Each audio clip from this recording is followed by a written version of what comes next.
जनन के प्रकार, अलैंगिक जनन तथा लैंगिक जनन के बारे में चर्चा किया था। अलैंगिक जनन की कई विधियां हमने आपको बताई थी, जिसमें अब अगले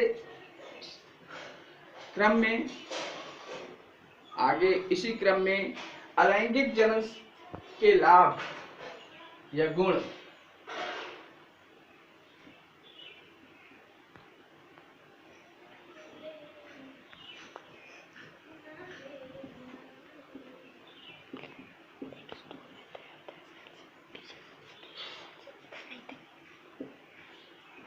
या लाभ की चर्चा हम करते हैं।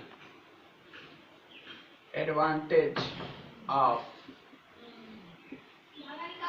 Asexual reproduction.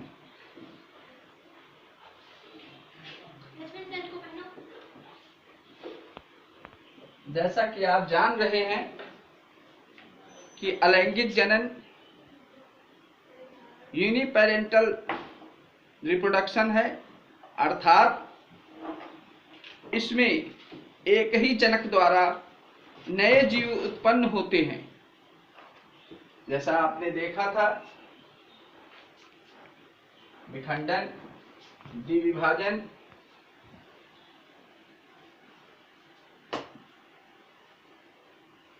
इन प्रक्रियाओं को आप पढ़ चुके हैं। निम्न कोटि के जीवों में एक ही जनक से दो नए जीव उत्पन्न हो जाते हैं, नई संतति उत्पन्न हो जाती है। यह नई संतति, जैसा आपने जनन की परिभाषा जाना है कि जीव द्वारा ठीक अपने समान नए जीव उत्पन्न करने की प्रक्रिया को ही जनन कहते हैं। यहाँ ये नए जीव हो गए। ये नए जीव मॉर्फोलॉजिकली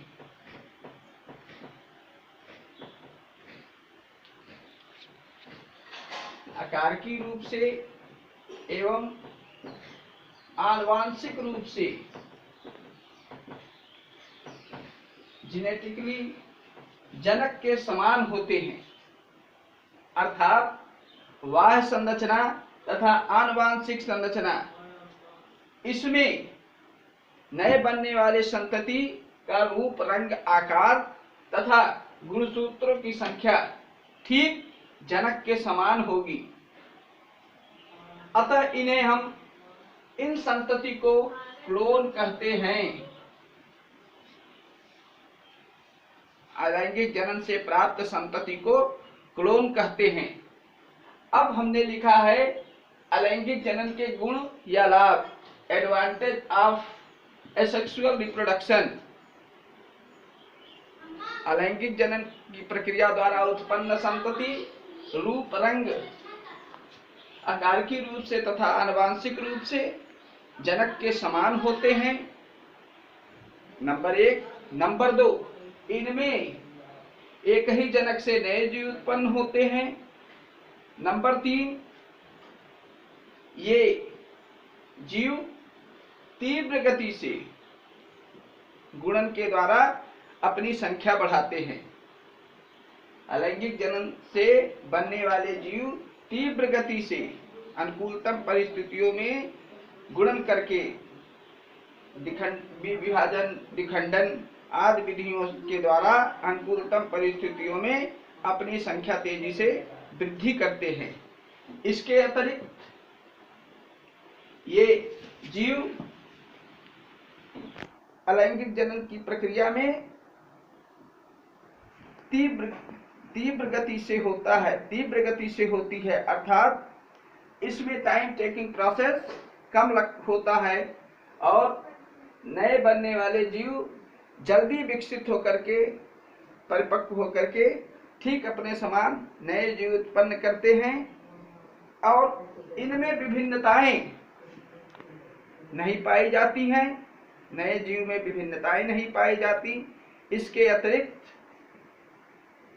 समसूत्री तथा अर्धसूत्री विभाजन के समसूत्री अथवा असूत्री विभाजन के द्वारा नए जीव बनते हैं। इसके अलावा ये जीव ये जीव तेजी से विकसित होते रहते हैं।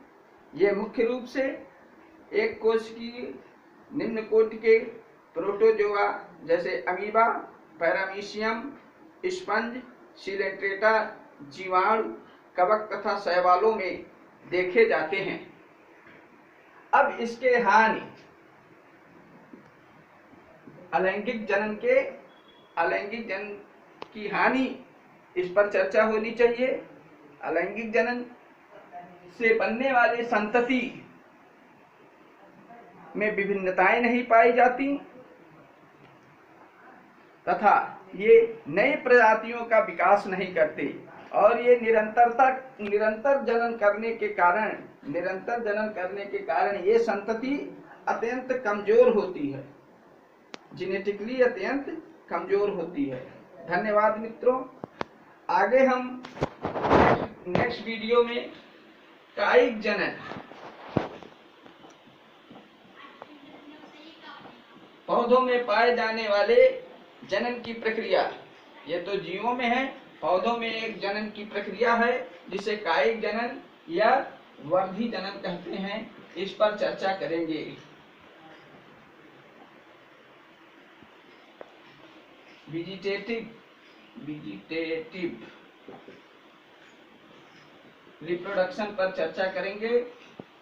आप लोग इसका अध्ययन कर लेंगे, फिर हम आपको समझाने की कोशिश करेंगे। ये मुख्य रूप से पौधों में पाए जाने वाली अलैंगिक जनन की एक प्रक्रिया है। धन्यवाद। ठीक, बंद करें।